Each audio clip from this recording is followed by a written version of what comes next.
नमस्कार। चलिए आज बात करते हैं भारतीय संविधान के उस हिस्से की जो हमारे लोकतंत्र की सबसे बड़ी संस्था यानी संसद की नींव रखता है। हम समझने वाले हैं आर्टिकल 79 से 90। ये वो ब्लूप्रिंट है जिस पर हमारे देश में कानून बनाने का पूरा सिस्टम खड़ा है। अच्छा, जब हम संसद या पार्लियामेंट शब्द सुनते हैं तो दिमाग में क्या आता है? दिल्ली की वो गोल वाली शानदार बिल्डिंग, है ना? पर क्या संसद का मतलब बस उतना ही है? बिल्कुल नहीं। तो चलिए इसी सवाल से शुरू करते हैं और समझते हैं कि ये इमारत से बढ़कर आखिर है क्या। तो देखिए, संविधान का आर्टिकल 79 ने बड़ा ही सिंपल सा फॉर्मूला देता है। संसद मतलब तीन चीजें, प्रेसिडेंट यानी राष्ट्रपति, प्लस राज्यसभा यानी काउंसिल ऑफ स्टेट्स, और लोकसभा यानी हाउस ऑफ द पीपल। इन तीनों को मिलाकर बनती है भारत की संसद। सबसे मजेदार बात यह है कि राष्ट्रपति संसद का एक अटूट हिस्सा है। कोई भी बिल उनकी मुहर के बिना कानून बन ही नहीं सकता। आज की इस पूरी चर्चा में हम इन 5 हिस्सों को एक एक करके समझेंगे। पहले संसद की बेसिक बनावट, फिर इसके दोनों सदनों की क्या खासियतें हैं, कौन इसका सदस्य बन सकता है, ये काम कैसे करती है, और आखिर में इसके लीडर्स कौन होते हैं। तो शुरू करते हैं पहले हिस्से से, संसद का ब्लूप्रिंट। ये आर्टिकल्स सिर्फ कुछ कानूनी नियम नहीं है, बल्कि ये वो डिजाइन है जो तय करता है कि 125 करोड़ से ज्यादा लोगों के लिए कानून बनाने का पूरा ढांचा कैसे चलेगा। चलिए अब इस ब्लूप्रिंट के दो सबसे बड़े पिलर्स को देखते हैं। भारतीय संसद की ये दो स्तंभ है, राज्यसभा और लोकसभा। दोनों की अपनी अपनी पहचान है, अपनी अपनी भूमिका। आइए जरा और करीब से जानते हैं इनके बारे में। सबसे पहले बात करते हैं आर्टिकल 80 की, यानी राज्यसभा की। इसे राज्यों की परिषद कहते हैं क्योंकि इसके मेंबर्स राज्यों की विधानसभाओं से चुने जाते हैं। और इसकी सबसे खास बात, ये कभी भंग नहीं होती। ये एक परमानेंट हाउस है। सोचिए, सरकारें आती जाती रहती हैं, पर यह सदन हमेशा चलता रहता है। इसके 1/3 सदस्य हर 2 साल में रिटायर होते हैं और नए चुनकर आते हैं। इससे देश की नीतियों में एक तरह की स्थिरता बनी रहती है। अब आते हैं आर्टिकल 81 पर, जो बात करता है लोकसभा की, यानी लोगों का सदन। और जैसा नाम है वैसा ही इसका काम भी है। इसके मेंबर्स को सीधे देश की जनता वोट देकर चुनती है। ये डायरेक्ट डेमोक्रेसी की सबसे बड़ी मिसाल है। और हाँ, एक जरूरी अपडेट भी है।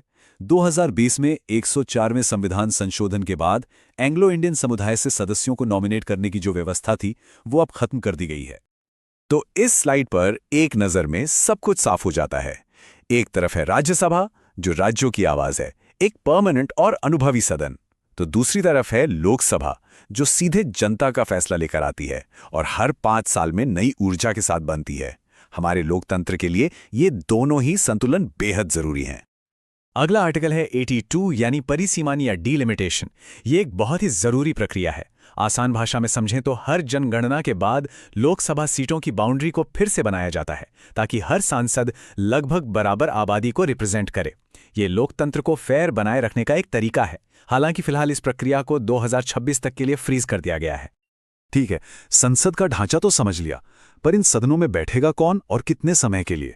चलिए अब उन आर्टिकल्स पर आते हैं जो मेंबर्स की क्वालिफिकेशन और उनके टर्म के नियम तय करते हैं। आर्टिकल 83 हमें कार्यकाल के बारे में बताता है। जैसा कि हमने देखा, राज्यसभा तो एक परमानेंट हाउस है, उसे कोई भंग नहीं कर सकता। वहीं लोकसभा का नॉर्मल टर्म 5 साल का होता है, लेकिन सरकार के बहुमत खोने पर या प्रधानमंत्री की सलाह पर इसे समय से पहले भी भंग किया जा सकता है। इमरजेंसी जैसे खास हालात में इसका कार्यकाल बढ़ाया भी जा सकता है। तो एक सांसद बनने के लिए क्या चाहिए? आर्टिकल 44 3 सीधी साधी शर्तें बताता है। पहली, व्यक्ति भारत का नागरिक हो। दूसरी, उम्र, लोकसभा के लिए कम से कम 25 साल और राज्यसभा के लिए 30 साल।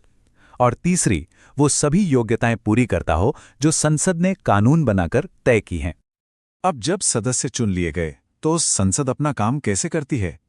यहीं पर हमारे अगले कुछ आर्टिकल्स तस्वीर में आते हैं, जो संसद के सेशन बुलाने से लेकर उसकी कार्रवाई तक के नियम तय करते हैं। आर्टिकल 85 के मुताबिक राष्ट्रपति समय समय पर संसद के सदनों को बैठक के लिए बुलाते हैं और संविधान ये जरूरी बनाता है कि किन्हीं भी 2 सेशन के बीच 6 महीने से ज्यादा का गैप ना हो। ये नियम ये पक्का करता है कि कार्यपालिका की जवाबदेही लगातार बनी रहे। आमतौर पर भारत में साल में 3 सेशन होते हैं, बजट, मानसून और विंटर सेशन। अब आते हैं आर्टिकल 87 पर, जो राष्ट्रपति के स्पेशल एड्रेस से जुड़ा है। ये एक बड़ी महत्वपूर्ण संसदीय परंपरा है। हर आम चुनाव के बाद और हर साल के पहले सेशन में राष्ट्रपति दोनों सदनों को एक साथ संबोधित करते हैं।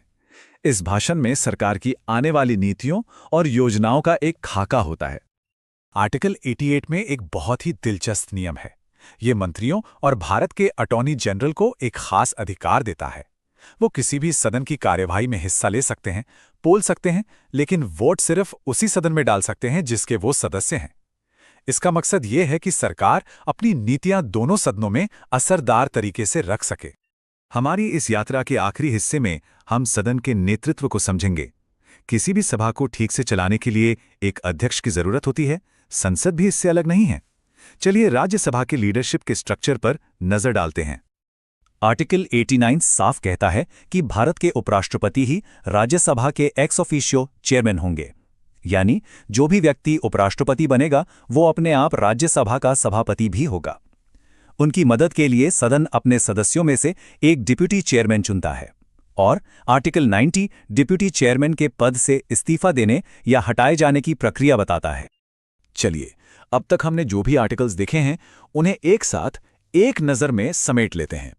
आर्टिकल 79 से लेकर 89 तक ये स्लाइड संसद की संरचना, सदनों की बनावट, सदस्यों की योग्यता से लेकर कामकाज तक का एक पूरा खाका पेश करती है। ये इस पूरी चर्चा का सार है, एक क्विक रेफरेंस गाइड की तरह। और अंत में एक सवाल, ये नियम 70 साल से भी ज्यादा पहले बनाए गए थे। आज की तेज रफ्तार वाली राजनीति में ये भारत के लोकतंत्र को किस तरह से चला रहे हैं? क्या ये आज भी उतने ही कारगर हैं? ये एक ऐसा सवाल है जो हमारे लोकतंत्र के आज और कल दोनों से जुड़ा है।